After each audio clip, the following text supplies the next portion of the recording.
Lada Between Two Worlds. Written and read by Nana Fox.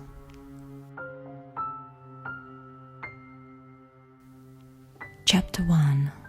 Lada meets Maz. Lada opened the front door of her house to a wide, quiet front yard. It was the 1st of December and everything was covered with snow already. It was unusual to have a quiet morning like this. Since she could remember, she heard thunders created by military weapons almost every day. The sound of war had become part of her life. But this morning, the sky was clear from white tails of rockets, and the exceptional silence was only interrupted by crow calls, ka, ka. Inspired by the peacefulness of the morning, Lada was excited to make the first snowman this year. No one was there to help her this time. Babushka was at work and Papa was still on the front line. Sitting on the porch, she pulled on her boots and a puffer jacket.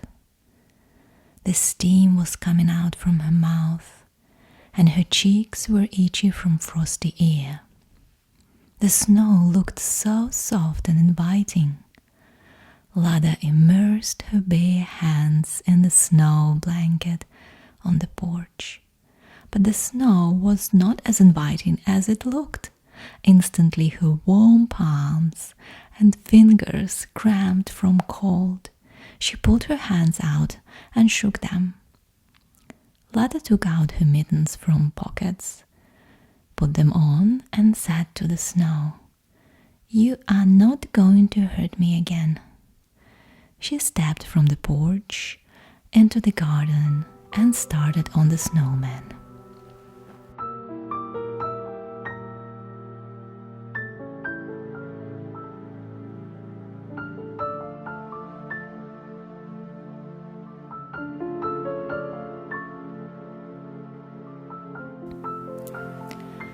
The snow didn't want to come together at first. It was crumbly from frost. She tried to make a snowball, but the snow was sticking to her mittens and didn't want to stick together. Ka, ka.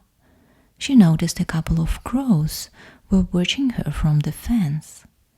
She felt a bit embarrassed in front of them, as Lada knew from her books that crows are wise birds and they would most certainly know how to make a perfect snowball.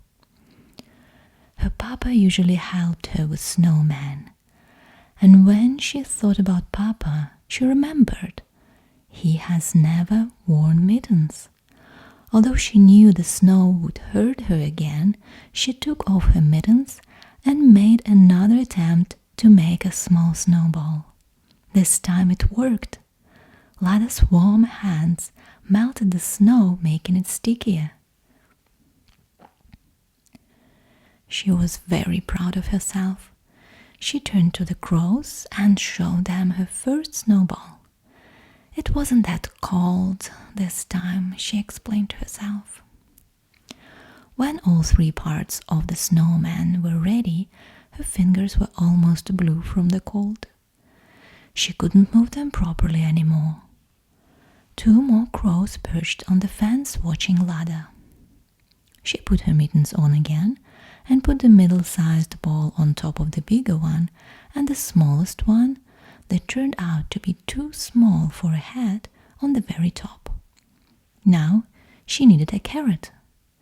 She looked up at the crows and said, "Don't you dare ruin my snowman. You can only watch from the fence."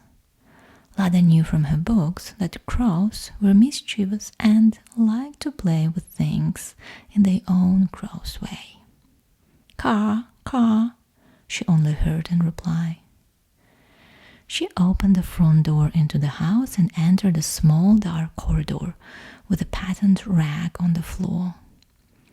Leaving snowy footprints, she ran into the kitchen and grabbed the carrot from the bottom cabinet. She was about to run back outside when she noticed a pot with cutlets that Babushka made yesterday when Lada was already in bed. She loved Babushka's cutlets. They were soft inside and crunchy from the outside and smelled delicious of garlic. Yum, garlic! Lada was an unusual little girl who liked garlic more than ice cream. She opened the glass cover with her free hand and grabbed a cutlet. She hesitated for a second and grabbed another one. Her fingers were still wet and a little bit numb. She almost dropped one of the cutlets on the floor. To make sure this won't happen again, she put one cutlet between her teeth.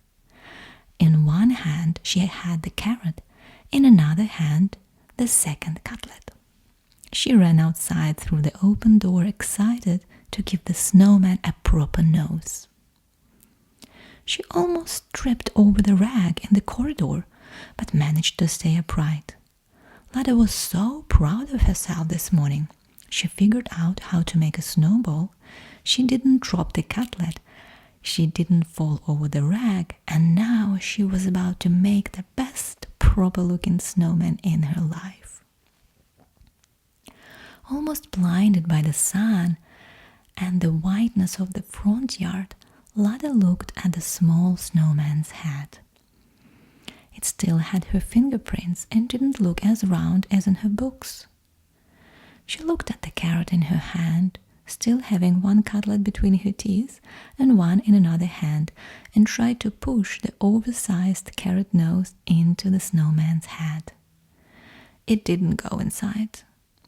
As the snow was ice hard, she pushed a bit more and the head tilted and fell to the back, but didn't break.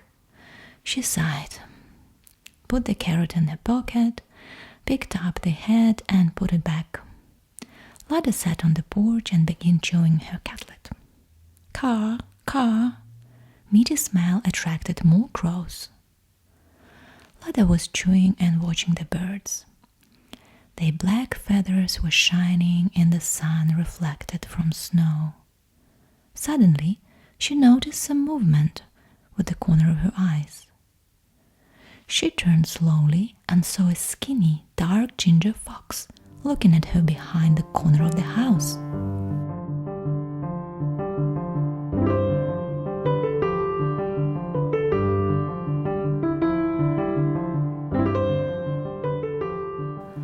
Lada has seen foxes before only on TV. They have never come to the house before. But since the war started, many people had moved out from their city, leaving their houses behind. With fewer people, the wildlife had started to come closer. Lada guessed that the fox probably sniffed the cutlet. She has already eaten the first one, slowly enjoying every bite, but the second one was still in her hand. Slowly, Lada stood up, not wanting to scare the fox, and stretched her hand, offering the cutlet to the fox. The pack of crows were watching them closely. The fox's name was Maz. He was not afraid of the girl. He knew how to deal with humans. His grandfather taught him how to hypnotize people into doing anything he needed. But he was suspicious of the pack of crows on the fence. One or two was never a problem, but the pack of crows could become a headache. A piece of meat in the girl's hand could be his right now. He just needed to be smarter than crows.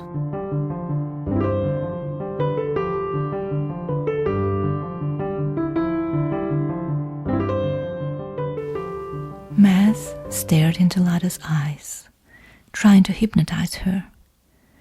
Humans usually froze and become obedient, but nothing happened this time. Instead, Lada spoke quietly. "My name is Lada. I want to be friends." "I don't trust humans, even the little ones." Maz replied and added to himself, especially the ones with one eye blue and one eye green, who I cannot hypnotize. Lada felt sadness in her heart that the fox refused to be friends, but she understood. From watching TV programs, she knew that some humans set traps and kill foxes for their beautiful ginger and black fur. "That's fine," she said. "You don't have to trust me." She put the cutlet on the snow and retreated back to the snowman. Seeing an easy food, the pack of crows took off, but the fox barked and growled, sending them back. Lada hid behind the snowman. Maz came closer and very carefully picked up the cutlet. Lada watched from behind the snowman how the fox chewed one of Babushka's best creations. Maz thought that the taste of the cutlet was disgusting, but in winter it is always more difficult to hunt, and he was happy to put something in his stomach. He couldn't figure out why the girl didn't freeze after looking at him. He thought it may have something to do with her odd eyes. After finishing the cutlet, Maz looked into Lada's eyes again. She seemed mysterious to him, kind, not like other humans he encountered. Lada caught Maz's look into her eyes. She felt sudden excitement and desire to do something nice for the fox. She wanted to run into the house and get more cutlets, but she couldn't. The absence of too many cutlets would make Babushka suspicious, and Lada wanted to keep today's fascinating visit as her own secret. Babushka would never find out that she fed a sad wild animal. Maz waited for a little while in the hope to get more food. He even tried to make a sad expression, but it didn't seem to work either. So he turned back and disappeared into the backyard of the abandoned house. The crows seemed to lose interest too, and flew farther away, interrupting the peaceful morning with their calls, "Ka, ka."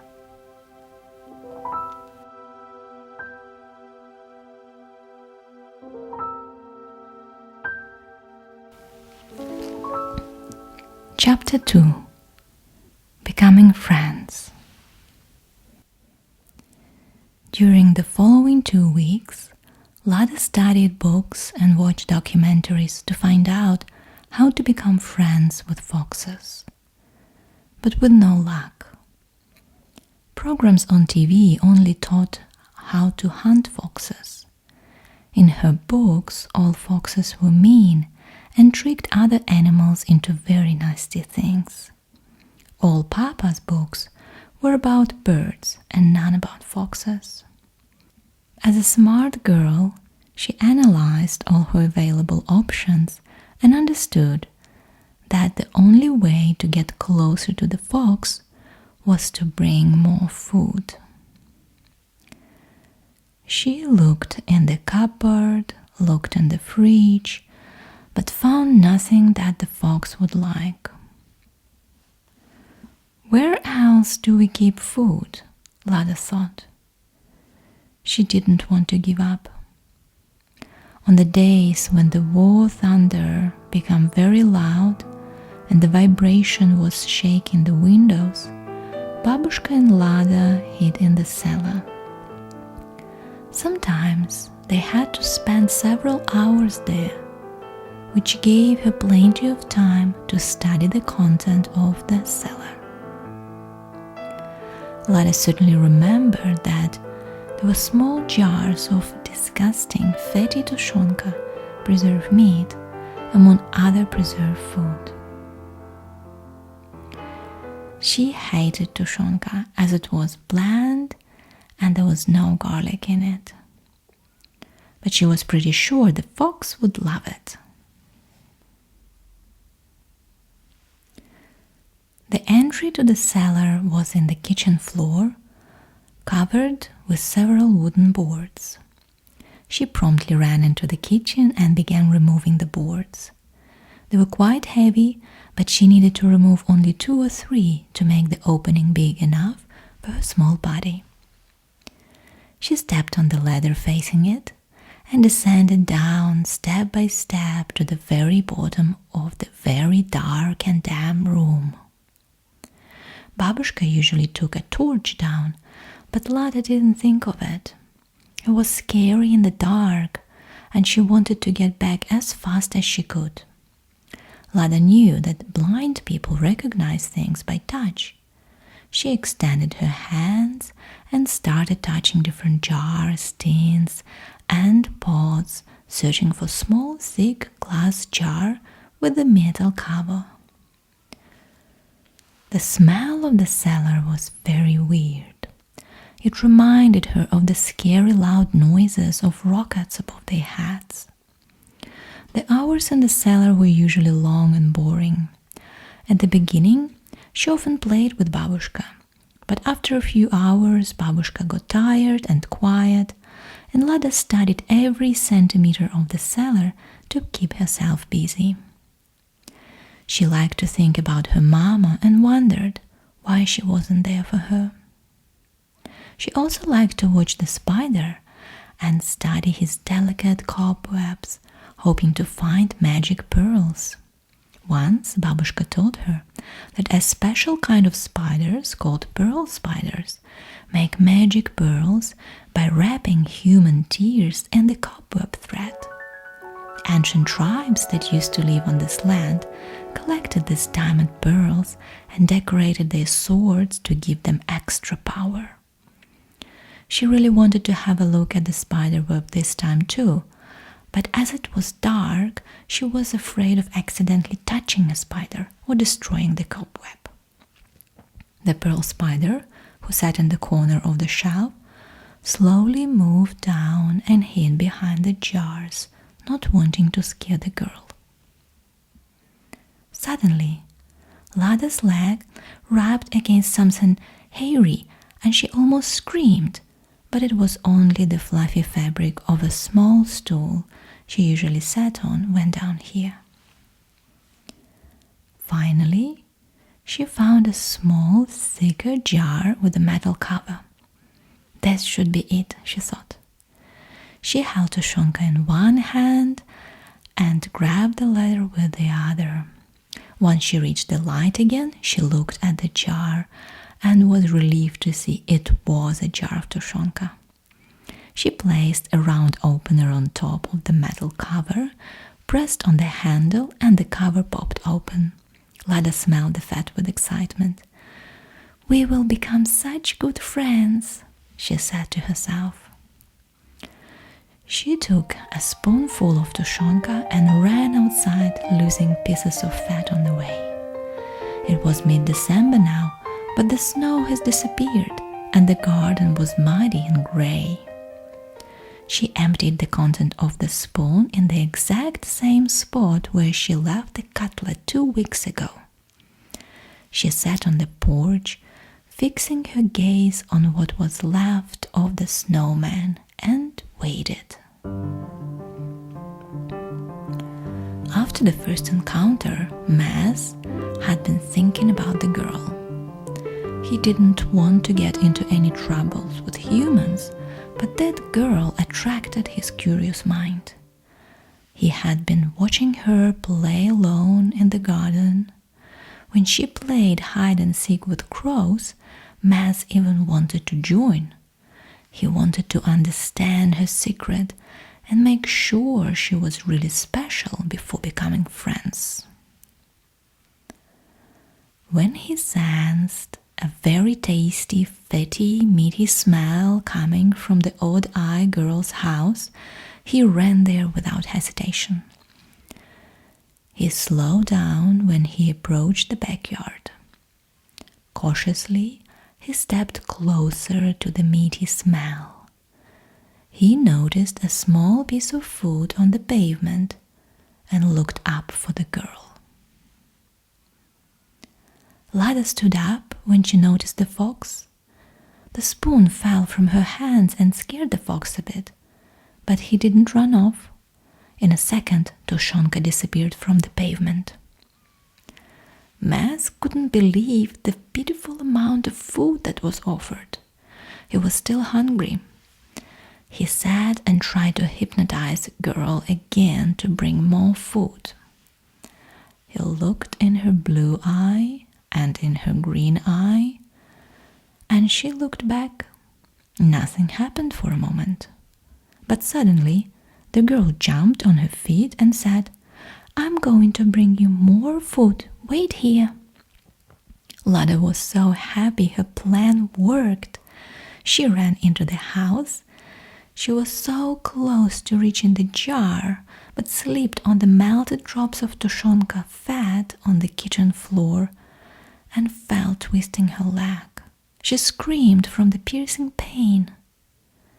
Maz was surprised to see that his hypnotic power worked this time.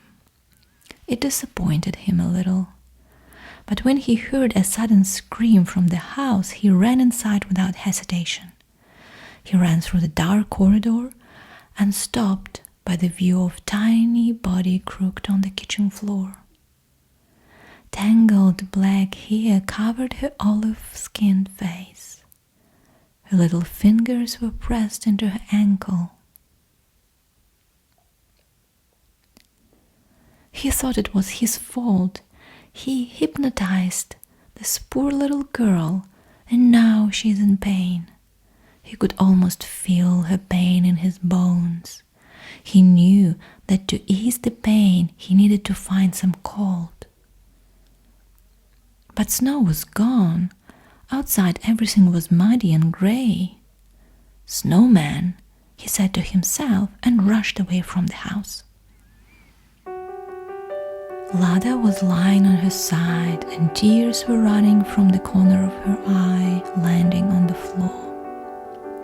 She was crying not so much from pain, but mostly from frustration that the opportunity to build a new relationship with this incredible creature was ruined by her clumsiness. Her tears created a narrow stream that flew into the cellar entry and dripped down. Several drops landed exactly on the cobweb. The spider woke up, disturbed by the vibration. He quickly reached one of the teardrops and began rubbing it with his silky thread, creating a little magic pearl.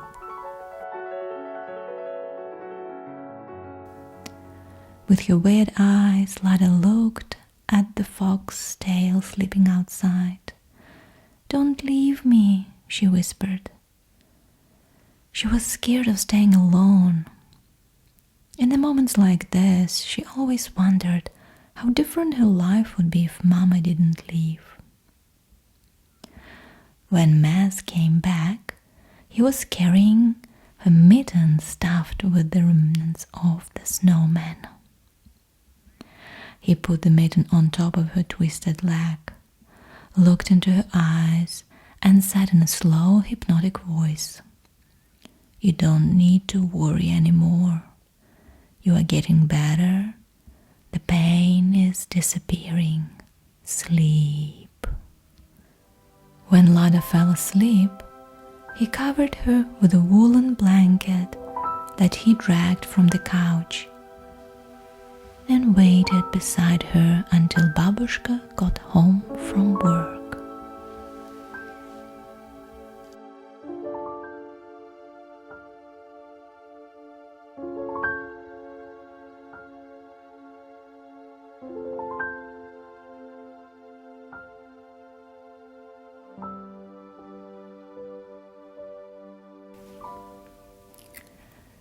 Chapter 3. A New Year Present. When Babushka finally got home, a picture of two bony bodies curled up against each other on the floor terrified her. She saw her granddaughter on her side, with her face covered with her long tangled hair, and a dark ginger animal with his furry tail on top of Lada. With no hesitation, Babushka took a broom and raised it, intending to scare the fox away. But Maz quickly jumped on his feet and stared into Babushka's eyes. She froze immediately. Taking the opportunity, the fox said in a calm but direct voice, "Every time you see me in this house, you ignore me as I'm invisible. Your brain chooses not to notice me. I become invisible to you once and forever. You will remain calm and take care of Lada until she gets better." Slowly, Babushka put the broom down, grabbed Lada's small body, and pressed it as close to her as she could without waking her up. She carried Lada in Papa's bed, the one she loved sleeping in so much, and covered her with a soft, heavy duvet. Next morning, Lada felt weak and didn't want to eat breakfast. Babushka pressed her lips to her forehead, and it felt hot. Lada got the flu. The next 2 weeks she spent at home. The flu made her body temperature rise and made her very sleepy.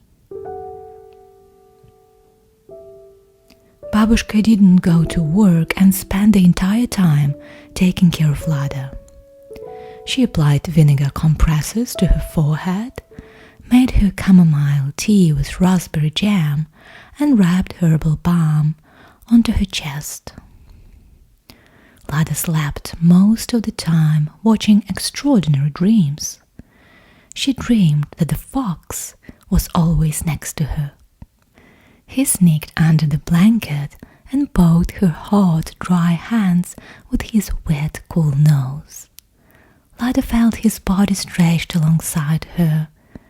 He was so close that she could feel his muscles twitch, his subtle joint movement in his sleep. Those dreams felt so real.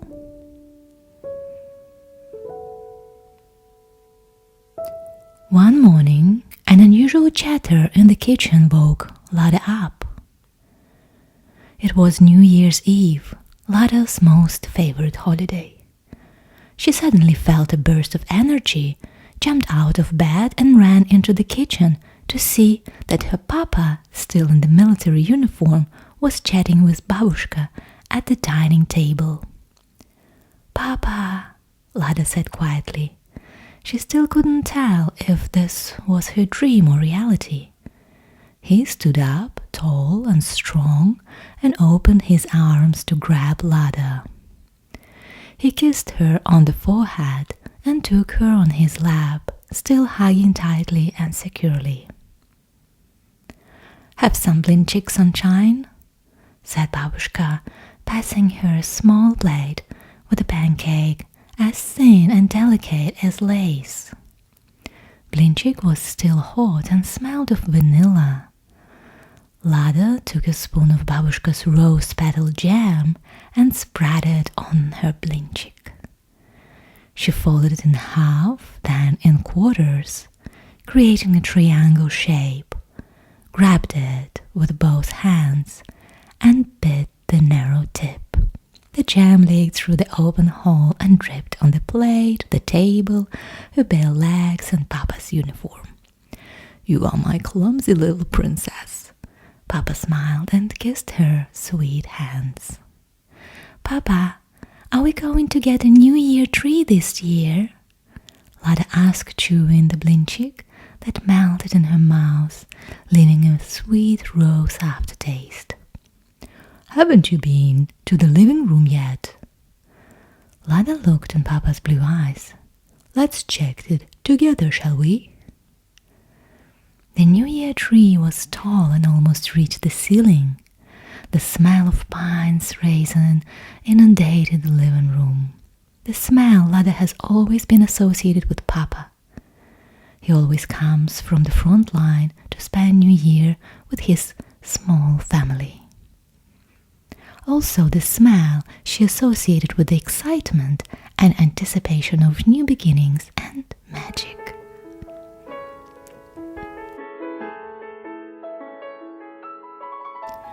Papa took out several boxes with decorations. There were glass balls of all sizes and colors, serpentine, streams, and garlands. In one of the boxes she found a familiar figure of an Uncle Frost doll in a red suit with a bag over his shoulder. Lada was really excited to look inside the bag.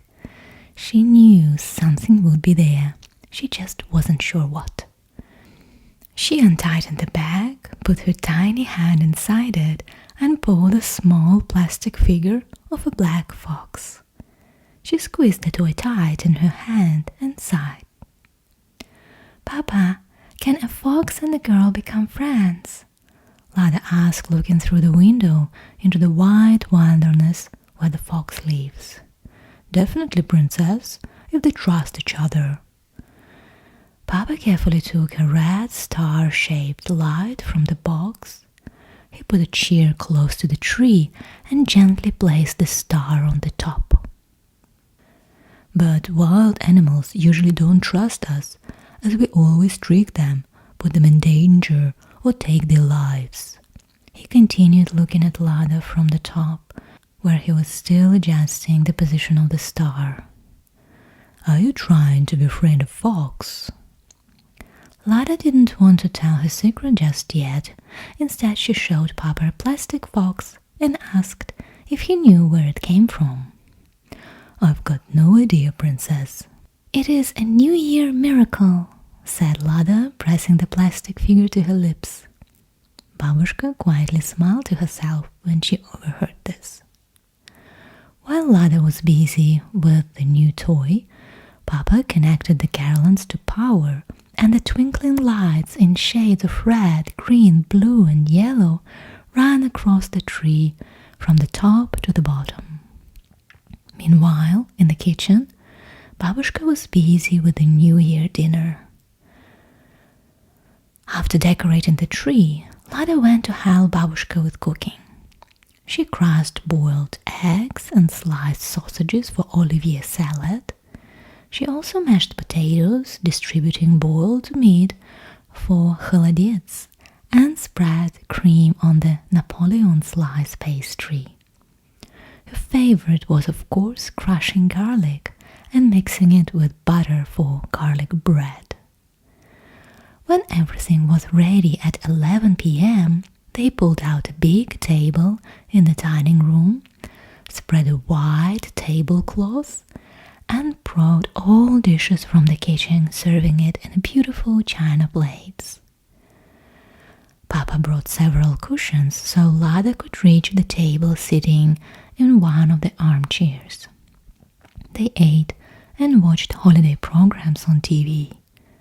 They laughed together and everything felt so normal.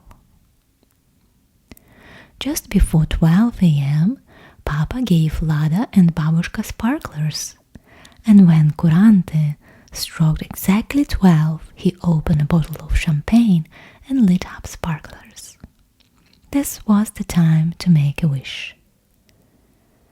Lada couldn't decide on just one, so she wished to meet her mama and to make friends with the fox.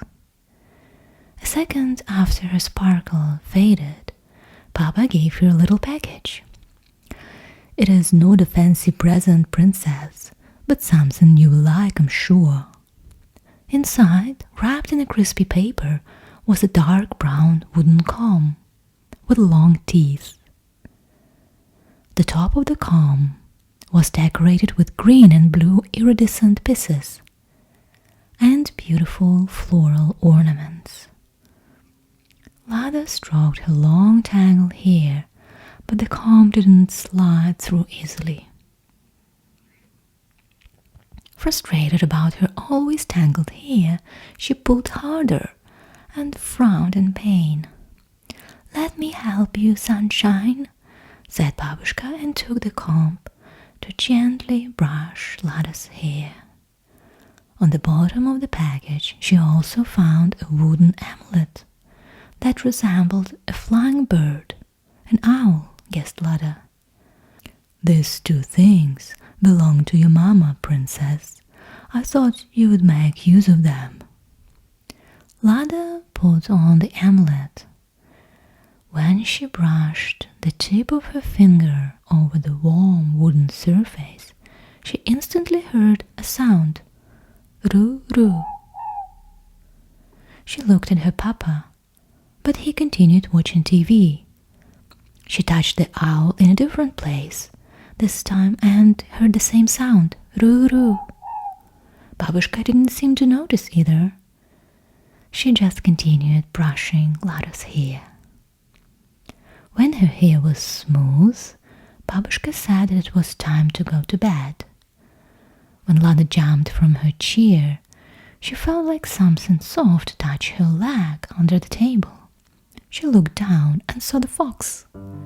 She was so excited, but also very careful not to scare him away. She looked at Papa. He was already sleeping in the armchair in front of the TV. Babushka was drinking tea and didn't seem to notice the fox. "It wasn't a dream. You were there the whole time when I was sick," she whispered.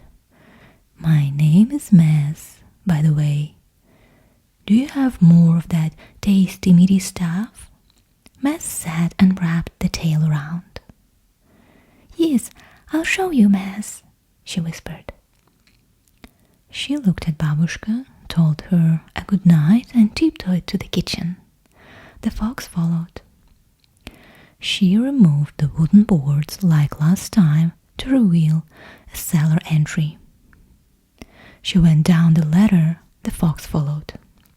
It was dark inside, but Lada remembered about the torch when they were already at the bottom. "Can you see in the dark?"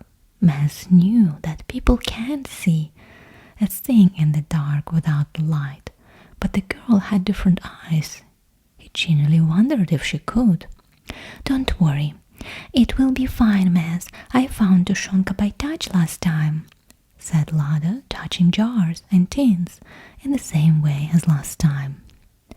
Maz sniffed around, helping to identify the correct jar. Suddenly, both of them noticed two rays of bright light coming from Lada's chest. It was the amulet. Both eyes of the owl radiated bright blue light.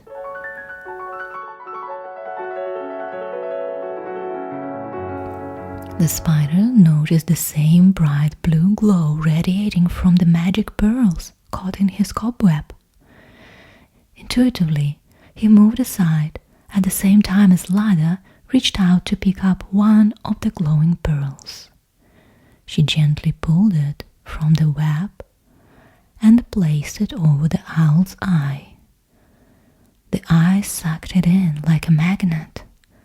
She did the same with the second eye, and suddenly the room became dark again, but just for a brief moment, as another ray of bright blue light came out of the wall where once the spider web was. It grew bigger and bigger. It extended until it reached the size of a small door. Lada heard the same sound she heard upstairs. Ruru, Ruru. It was calling her from the other side of that light. Attracted by the call, Lada stepped through the portal. The fox followed the girl. The pearl spider followed the fox.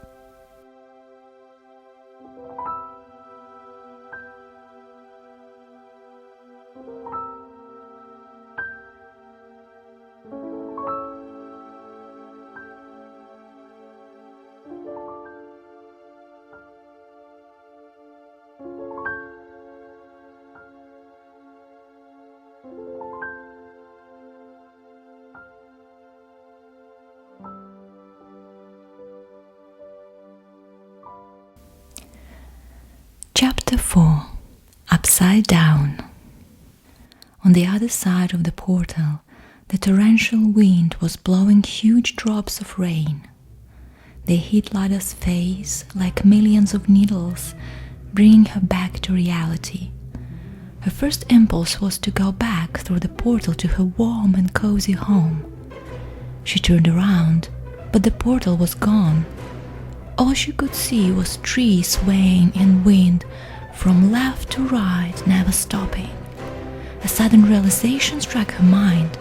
Maz came through the portal with her, but where is he now? She screamed for him, "Maz, Maz!" But the wind was so loud that she could barely hear herself. She touched her amulet and noticed that the pearls were gone, but the sound, Ruru, Ruru, got closer. It was coming from a tiny clearance ahead. Her nightie was already soaking wet. She felt cold, but this feeling was buried under something else. She felt sick in her stomach thinking about Maz being lost, being alone amongst evil humans, and being hungry. Why didn't she open a jar of Tushenka and fed him before they went through the portal? Guilt absorbed all her other feelings. She had to find him. When Lada reached the clearing, a terrifying view of a stormy sea took her breath away. The wind was even stronger here on the rocky shore. The air was traveling so fast that it was hard to breathe. She felt similar when they were driving on the motorway in her uncle's car, and she stuck her head through the window, and Papa dragged her back immediately. Standing here on the rocky shore, facing the stormy sea, she couldn't believe that just a moment ago she felt Babushka's warm touch and heard a relaxing, rustling sound of Mama's wooden comb against her hair. Shh, shh, shh. Papa and Babushka are probably sleeping right now, guessed Lada, mesmerized by her warm memories. A gust of wind brought her back to reality. In a split second, her long charcoal hair was blown from one direction to another, tangling every single hair. "Qui, qui!" She heard a scream. "Maz!" she thought, and she ran.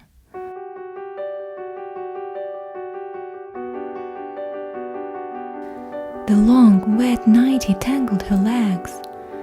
Insidious rocks were covered with slippery algae and sharp shells. She ran, she slipped, she fell, scratching her knees. But every time she fell, she stood up and continued running. Maz was her friend, and he needed her right now. The raindrops blown by the wind fell like heavy hail on her face.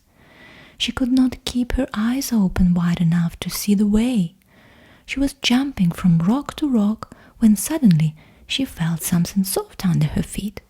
Instantly she heard a roar, and a ferocious muzzle of a fur seal rose in front of her.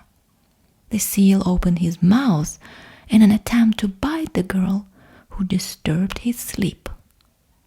Quickly, Lada jumped on another rock and said to the seal, "I'm so very sorry I stepped on you, and I would stay to make it up for you, but my friend is in danger and he needs my help." And she continued running.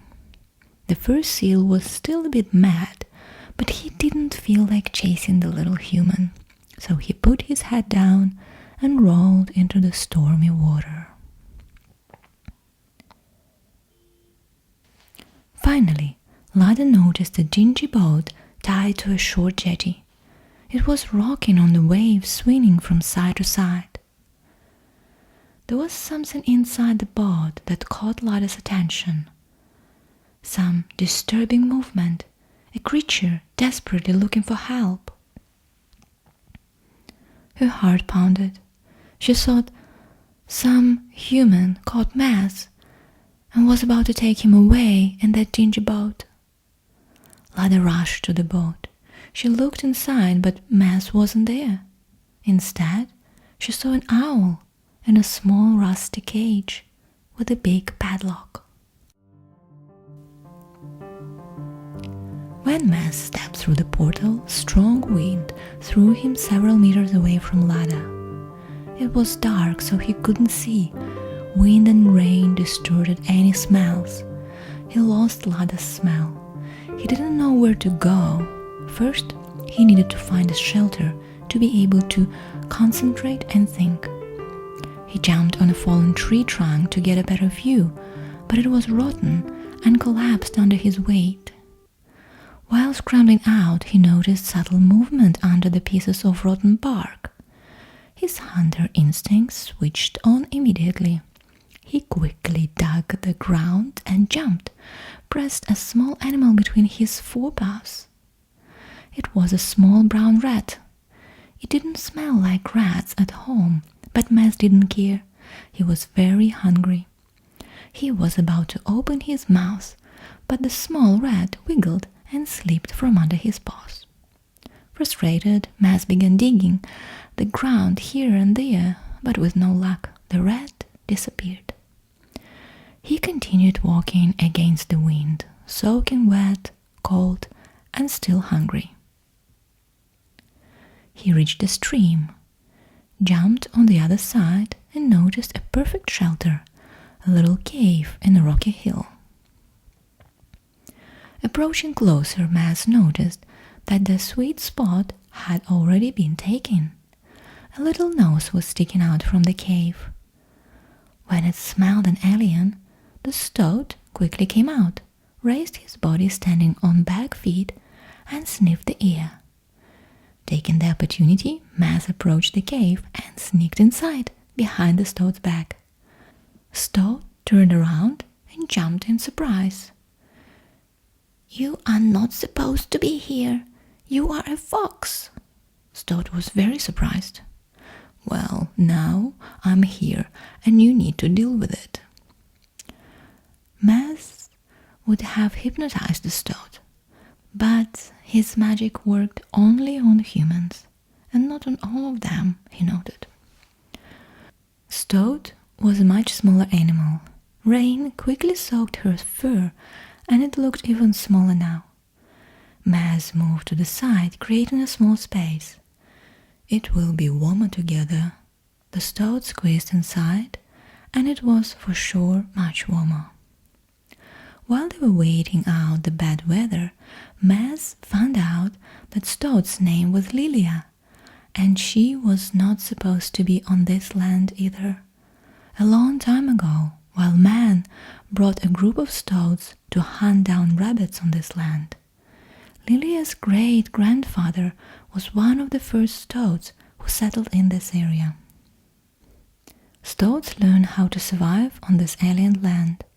They learned the landscapes and found new species to hunt. But recently, humans have been ferociously exterminating their species, and Lilia heard that they will not stop until not a single stoat is left on this land. They put out poison, set out traps, and kill many of them every day. "I really want to come back to the land where I belong," said Lilia with a sadness in her voice. She was an extremely beautiful creature. Delicate features of her face, tiny round ears, and bead-like black eyes, soft fur, and tiny brush on the end of the tail. Why do humans always have a desire to kill? Wondered Maz for himself. Out loud he said, "Not a single living creature deserves to suffer. I'm going to find the portal that will take us back. Do you want to come with me, Lilia?" "Yes, I would love to come with you, Maz. Let's find the way back home together."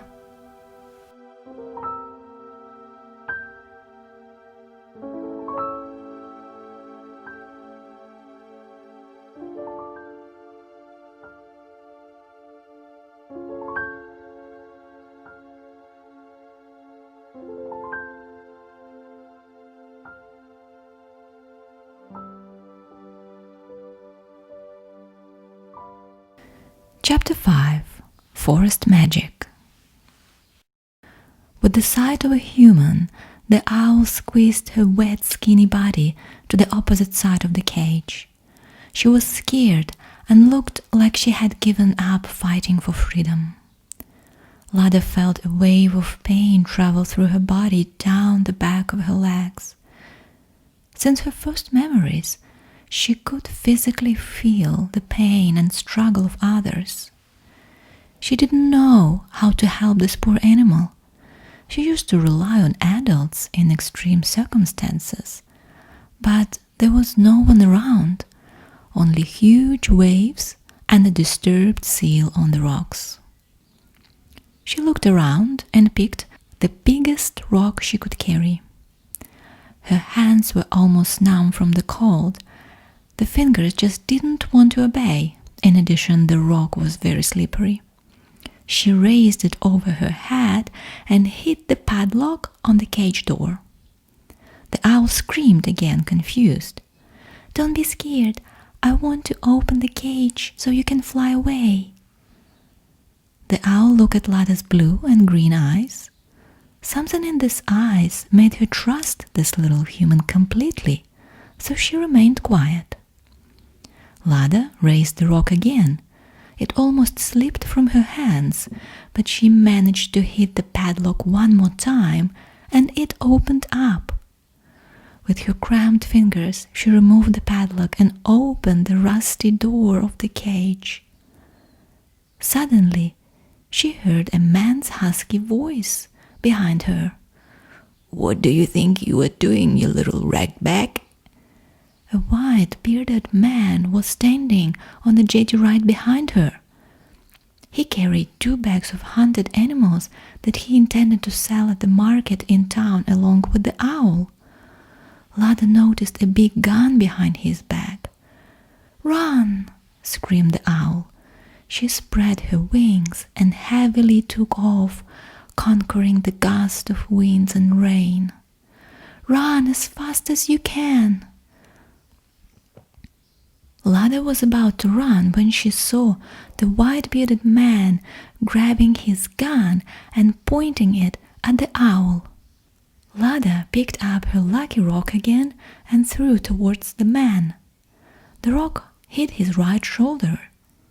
The man lost his balance, slipped on the wetty jetty, and fell into the stormy waters with a big splash. Or maybe it was just another wave crashing against the jetty. "Now run! He is a very good swimmer. We don't have much time before he is out of the water," said the owl, and pushed Lada in the direction of the forest, the same way she came here.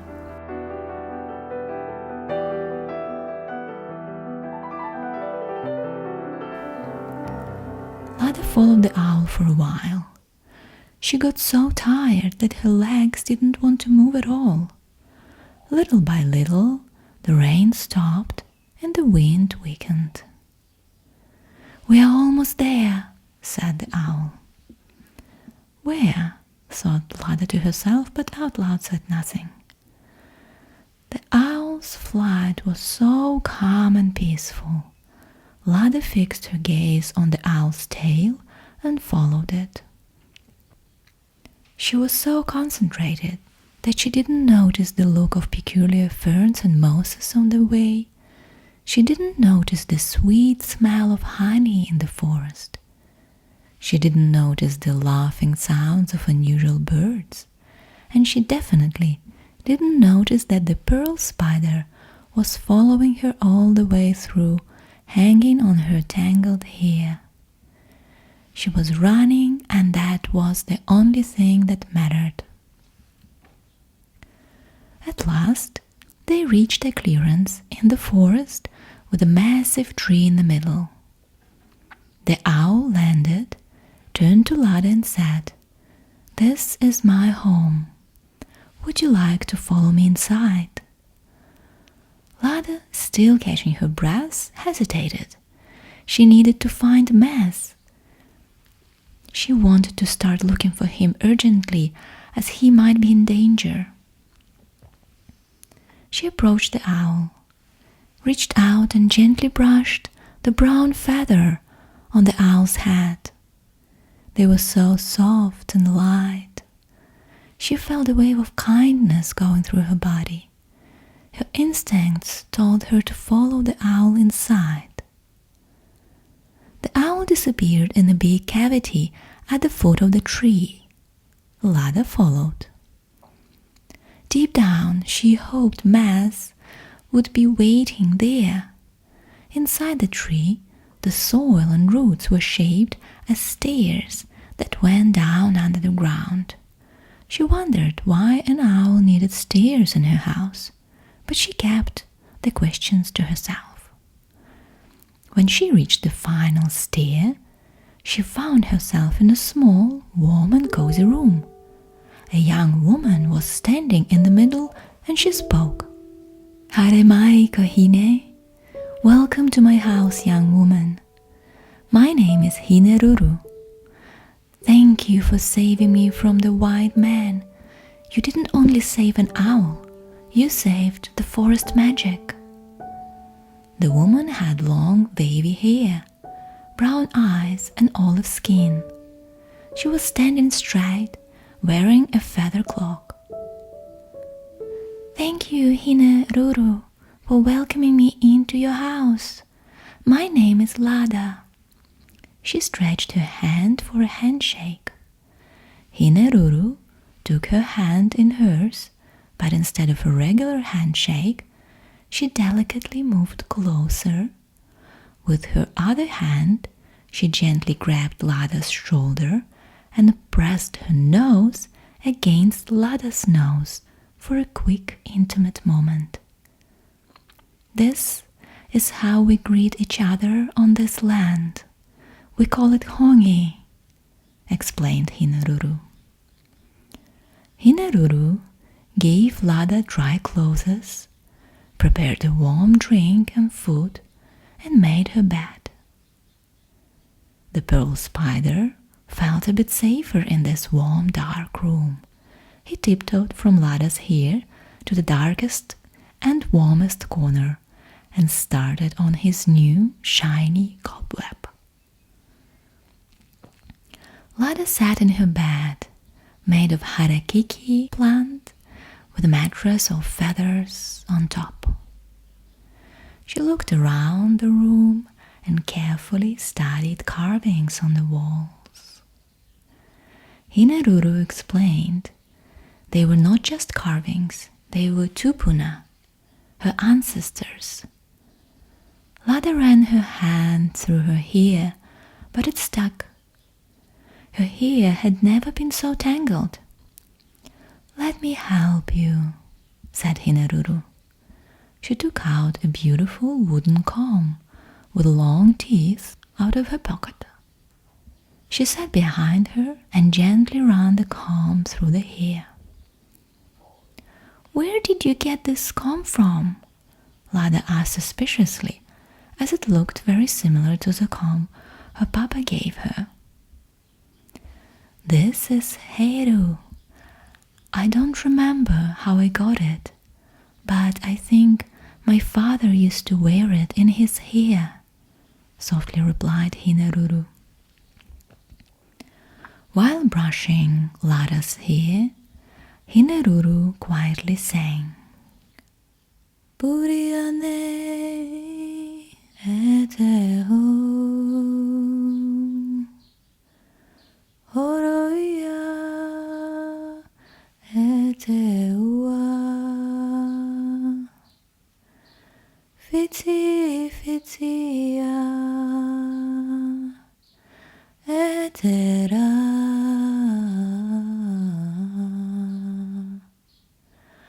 Mahe akena poraruraru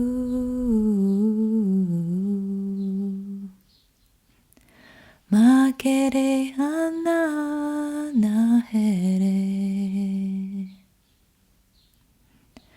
Makere ana nahere. Scattered by the wind, washed by the rain, transformed by the sun, all doubts are swept away, all restraints are cast down. Lada felt gentle touch of the calm steez on her head, her neck and the back, over and over again. When Lada's hair was smooth again, Ruru said that it was time to get some rest. Lada thought about Maz and wondered if she needed to continue looking for him instead of going to bed. But she remembered that Babushka used to say, "Morning is wider than evening." It means that whatever you want to do, it is better to wait until the morning. Lada, exhausted by a big day, sneaked under the blanket and instantly fell asleep in a soft, feathery bed. Ruru lay down on the bed behind Lada and hugged her tightly. Tears ran down her face. She couldn't understand why, so she took a deep breath and closed her eyes. The pearl spider collected 2 little drops of Ruru's tears, wrapped them in his silky thread to create 2 perfect diamond pearls. He placed them carefully on the cobweb and fell asleep too.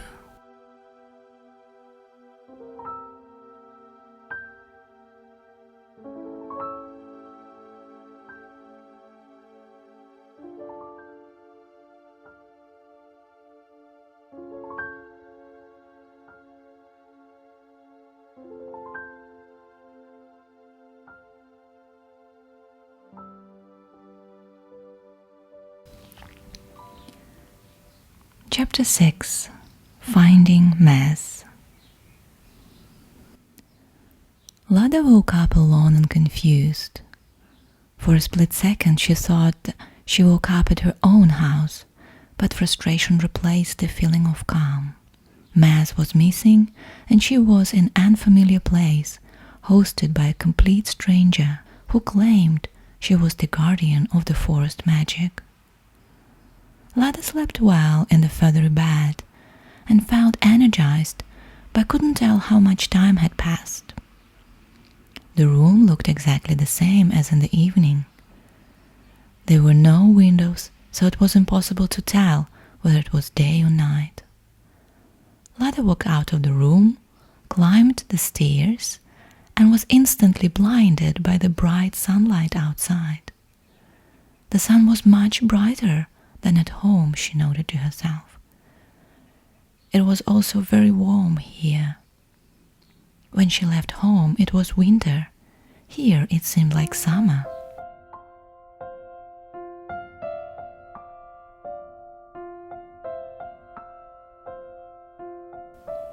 Where am I? The portal has probably taken me to the other side of the planet where everything is opposite. When in my country day, here is night, and when in my country winter, here is summer, Lada pondered. I'm upside down, she concluded. She took a deep breath and suddenly noticed the honey-sweet smell of the forest air. It was so unusual. She smelled deeper and looked for beehives. Instead, she saw little crystals hanging out on delicate threads all over the tree trunks. She thought those crystals might fit the amulet, and it would start working again, open the portal and take her home. But when she looked closer at one of them, she was surprised to notice that those crystals were drops of liquid that exuded the honey smell. She stuck out her tongue and licked one. It was sweet, and she instantly felt more positive and surprisingly full. She licked another one just in case. High up in the tree, Ruru was watching the girl, tilting her head from left to right.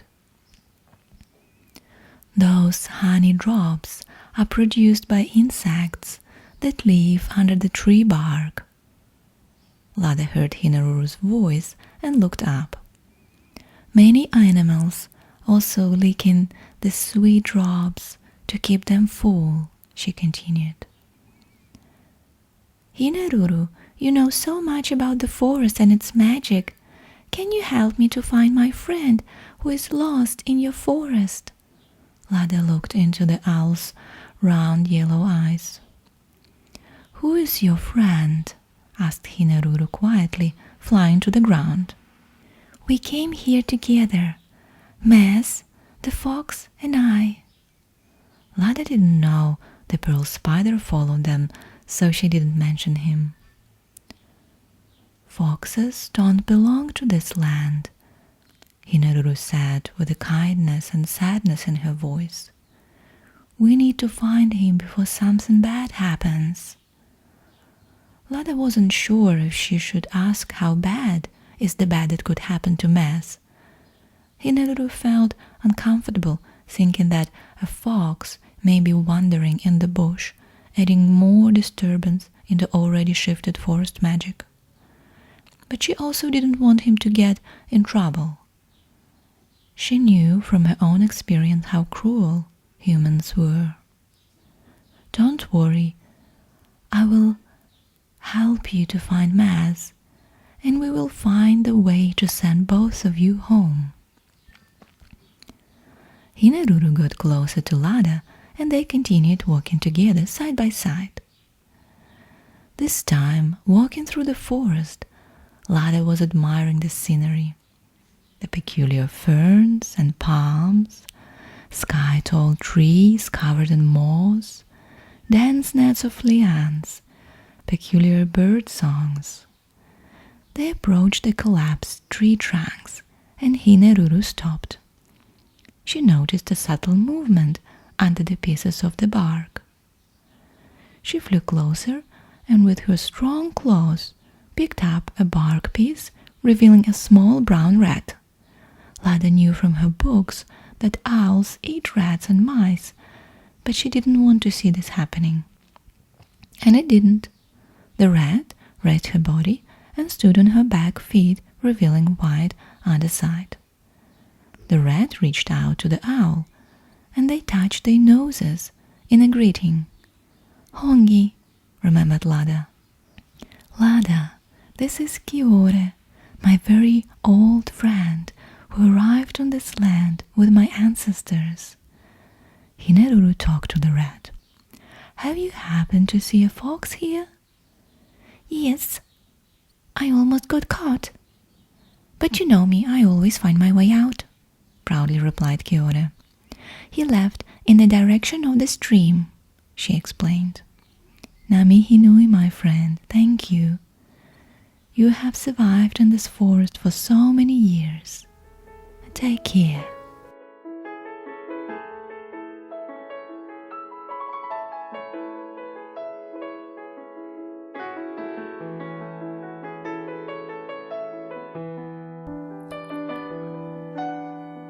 Lada was fascinated by this unusual friendship between the owl and the rat.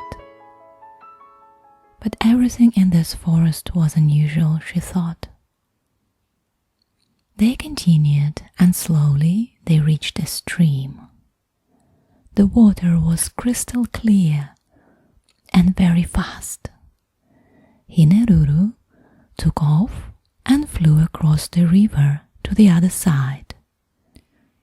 She dug the sand and coarse leaves here and there with her strong claws. I can smell an unusual scent here, she said. I think Maz jumped across the stream and continued on the other side.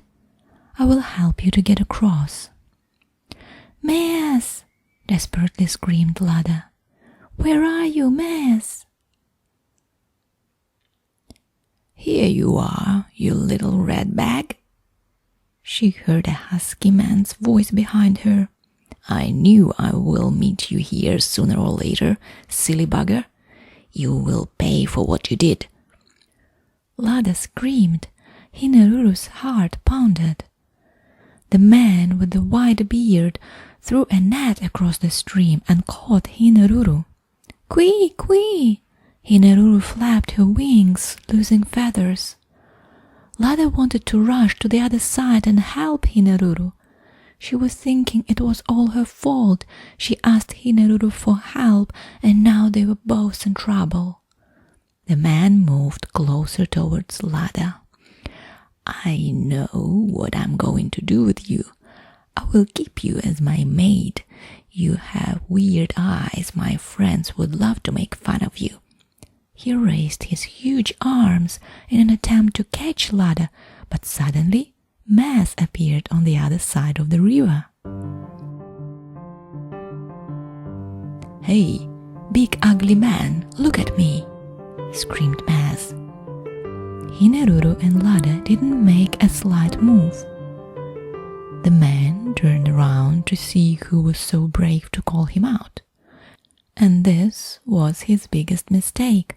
As soon as Maz caught his eyes, he started his hypnotic speech. Now listen to my voice and to what I'm going to tell you, said Maz in a calm and serene voice. From now on, you will never hurt a living thing. You will defend this forest and its creatures from other men like you were just a second ago. Now you will lie down and fall asleep. The man dropped heavily and clumsy like a bag of rocks on the soft ground. Maz! Lada screamed, and she was so overwhelmed with happiness. She wanted to touch him and hug him. Maz untangled Hine from the net. She flew on the other side of the stream and brushed her wings against Lada's cheek. Maz easily jumped to the other side. Lada kneeled and took the fox in her arms. She felt his fur touching her bare arms, and she deepened her face in his chest, pressing very hard. When the hug was released, Maz looked at Lada's blue and green eyes and said, I want you to meet someone. Come here, Lilia.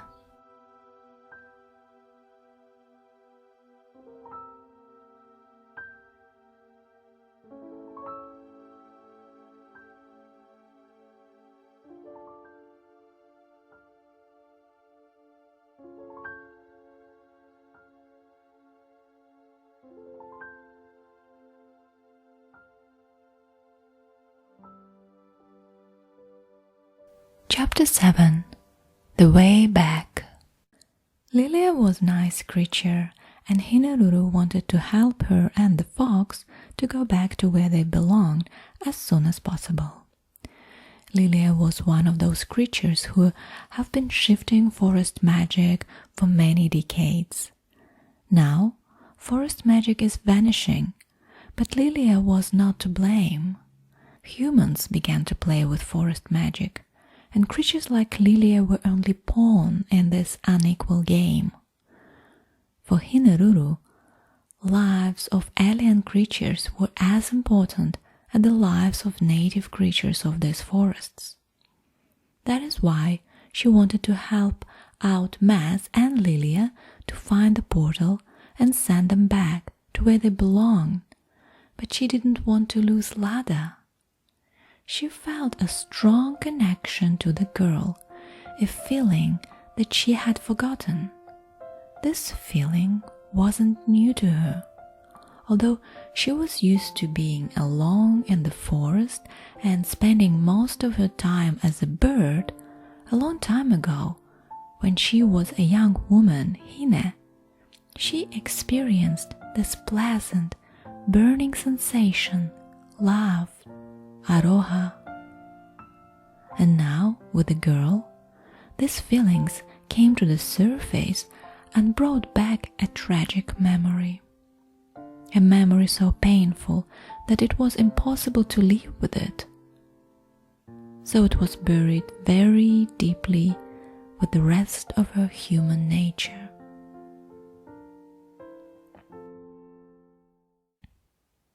Lada, Maz, and Lilia were following Hine. All four of them were walking in silence for a while, lost in their thoughts. Lada was very pleased to meet Lilia and was very excited to take her and Mas home. She was imagining how she would find a jar of Tushenka for them, and while they ate, she would take a clove of garlic, rub it against a fresh-cut bread crust, like her Babushka taught her, and then rub in a piece of sallow. Saliva watered her mouth. It was the best meal ever. Mas hadn't eaten for a while, so his thoughts were also about food. He was looking around, searching for an opportunity to fill his stomach. Lilia was imagining how she'd start looking for her roots, her relatives, her native land where she belonged. They entered a very dark area of the bush, where trees were big and the trunks were black. Lada noticed again little drops on the trunks. "Look, Mas, these drops taste like honey. Try to lick them and they will fill you for the rest of the day." She turned back to look at him, but Mas was nowhere to be seen. "Mas!" Lada screamed as loud as she could. Ruru quickly took off and flew back the way they traveled and saw Mas lying on the path. She gently raised his paws, but they just dropped without any sign of movement. Lada and Lilia both saw Mas' body. Lada knelt and hugged the fox, but he didn't move. "What is happening to him?" With the tears in her eyes, Lada asked. "Oh no, most likely he ate poison," explained Lilia, still catching her breath. "He doesn't know how to survive in these forests. Humans put poison everywhere in the forest, and if you don't know how it looks or smells, you quite easily can be tricked into eating it." "Poisons may be deadly here," said Ruru with a lump in her throat. She knew that most poisons here in the forest were deadly. She looked at the immobile body on the path. Mas' chest was moving up and down very fast and shallow. There was only one chance of saving him. "We have to take him to the beach as quick as we can. His life depends on it." Ruru's voice was very firm, not gentle and flowing like before. Lada grabbed Mas in her arms and followed Ruru. Lilia was hopping at the back. Very quickly, Lada's hands became tired and she couldn't carry him anymore. But she didn't stop. He was her friend and he needed her right now. But Ruru was very fast. Lada and Lilia couldn't keep up. They were too slow. Suddenly, they heard cracking of the fallen branches, and a man with a white beard appeared on the path, blocking the way. Lada screamed. Mas almost slipped from her hands. "Go away!" "I'll help you. Give me the fox and jump on my back. The little stoat can hop on my shoulders." "No, you evil man! You make living creatures suffer, and no living creature deserves to suffer. Go away!" screamed Lada. Ruru noticed that no one was following her anymore and returned back. She saw the back of the huge tall man and a little skinny girl standing against him. "I can feel his intentions are pure," she said gently. "Mas' hypnosis worked. You can trust him." Hesitantly, Lada gave the fox to the big man, climbed on his back, and Lilia jumped on his shoulder. "Follow me, and you better be fast," firmly said Ruru. And he was fast. With his big tall legs, he almost was flying, barely touching the ground. They approached a crystal clear narrow stream. They followed the stream, and suddenly they found themselves on a wide sandy beach in a quiet turquoise bay. Slanted down on the sand, there was a massive tree with red flowers. The sand under the tree was pink, created by a mix of white sand and tiny red petals. This is a Bohutukawa tree. Its bark and flowers have magical healing properties, Ruru explained. She peeled off the bark of the tree with her strong claws and soaked the pieces in the clear water of the stream. She squeezed the soaked bark into a scallop shell and gave Maz to drink. The entire time, Lada was petting his fur and talking to him. "Everything is going to be fine," she repeated to him 1,000,000 times. "Let's take him to my home where we all can rest," suggested Ruru. When they turned back, the sun was going down into the sea.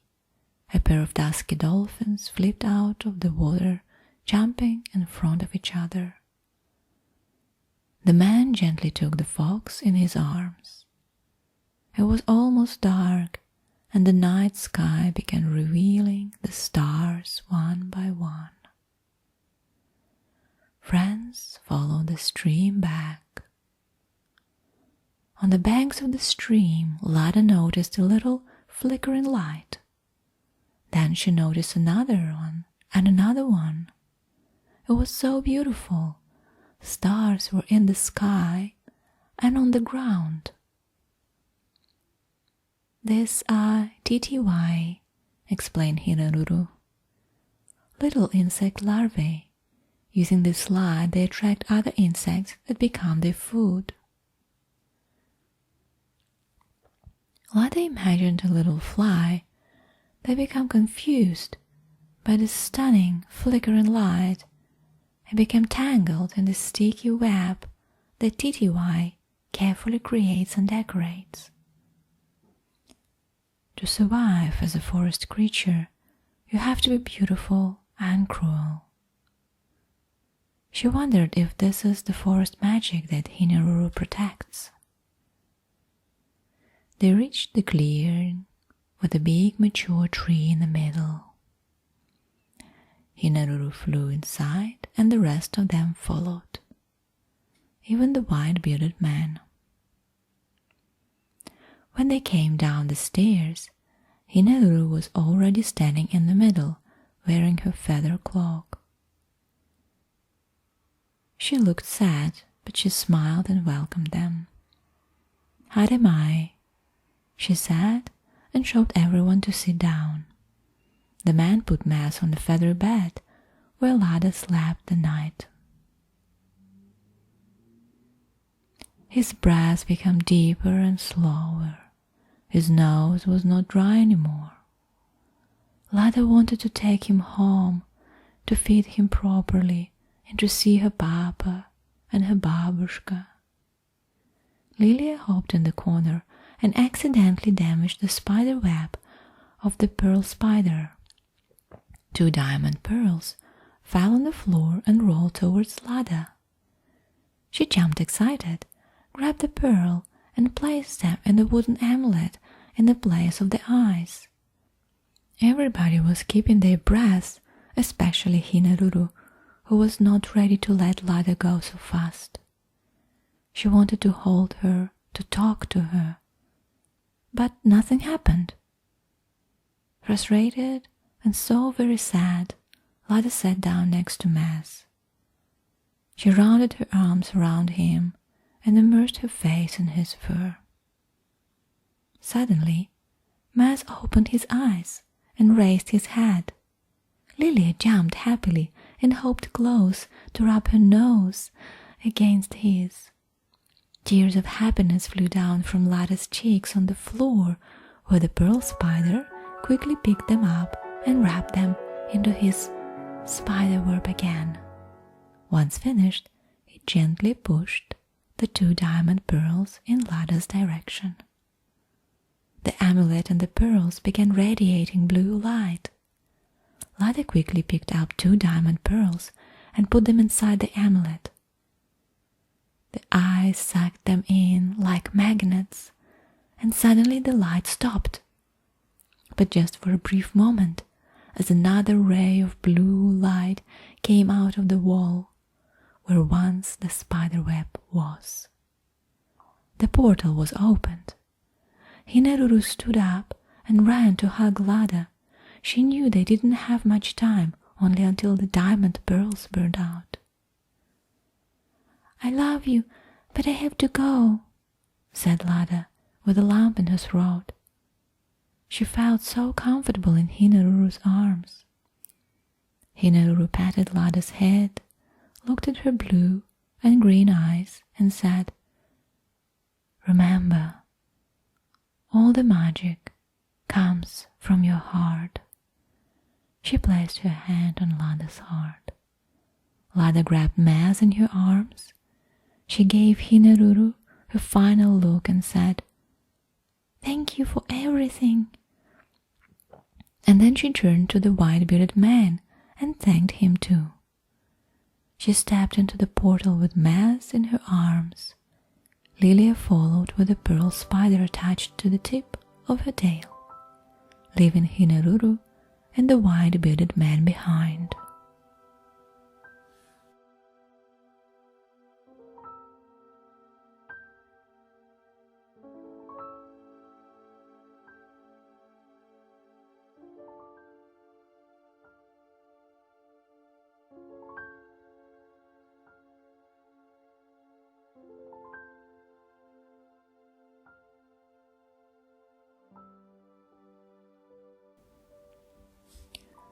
Chapter 8. 10 years ago. A young girl by the name Manawa was traveling the world after graduating from Massey University, New Zealand, with a zoology degree. She has always been fascinated by how extraordinary birds were in their appearance and behavior. During this year of travel, she wanted to see as much variety as possible. When she was looking at how birds adapt to industrial cities, she visited Donetsk, an industrial city in eastern Ukraine. In one of the city parks, she noticed a young, tall, skinny man with binoculars looking up high. On the tree, exactly where he was looking, she noticed a bird, a bright blue bird. "What is that?" she asked the man. He put down the binoculars and looked at her suspiciously. "It's a European roller, a rare bird of this area," he explained. This was love at first sight. She was exotic looking, with her olive skin and full lips. He was a young scientist who understood her passion for birds. She stayed with him, and in 9 months they had a baby girl. He picked a traditional name for her, Vladislava.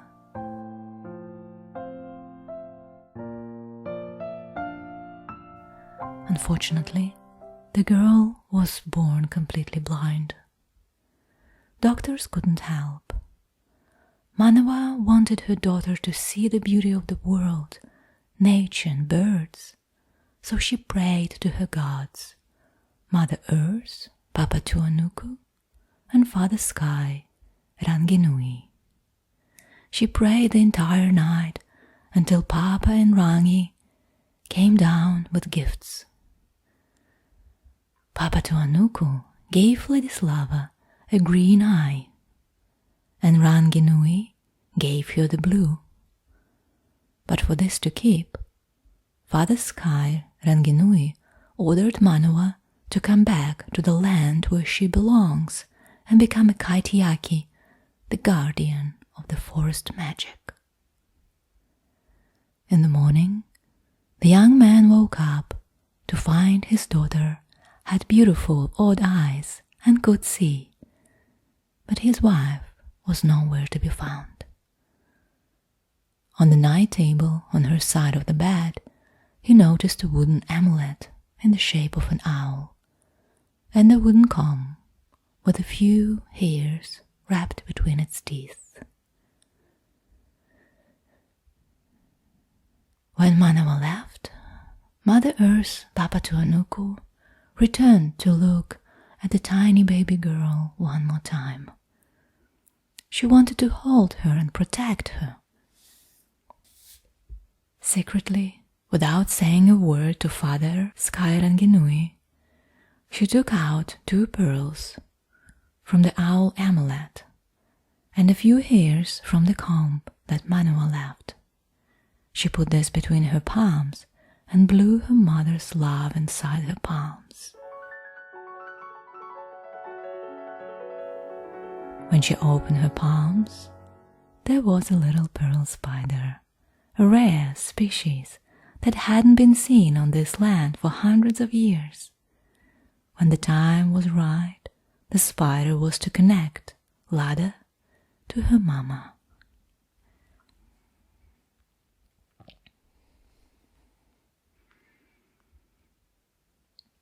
Chapter 9. Epilogue. Back in the cellar, the pearl spider got down from Lilia's tail and hid behind the jars of his favorite shells. Babushka and Papa have been looking for Lada everywhere since last night, when they couldn't find her in her bed. Lada put Maz down on the basement floor and climbed up the ladder. It was dark, but Lada didn't care. She really wanted to see Papa and Babushka. She raised one of the boards, and light shone through. It was a sunny winter morning outside. Maz jumped out of the basement and pulled another board, making enough space for Lada to squeeze out. Lilia followed. Lada was surprised to see that Lilia's fur was completely white, except the tip of her tail brush. "What has happened to me?" Lilia asked, surprised. "Don't worry. Stoats get white fur in winter on this land. It's easier to sneak unnoticed," explained Maz, proud of his knowledge of this place. He was a master of his land. He will show her the best places to hunt and to rest. "You look so beautiful, Lilia," said Lada, touching her soft fur. "Yeah, I love my new look," playfully said Lilia, and hopped from one board to another across the basement entry. She was so proud of herself as well. Lada opened the door outside, letting out Maz and Lilia to explore the neighborhood. She looked at the 2 crows on the fence and nodded, greeting them. When they replied with the usual kra, Papa and Babushka entered the yard looking very sad, but their faces instantly changed when they saw Lada on the porch. She ran towards them and they gave her the tightest hug ever. Papa took her in his arms and carried her to the kitchen, where it was warm and smelled like garlic. They didn't have much time left to spend together. The war wasn't over, and Papa will need to leave.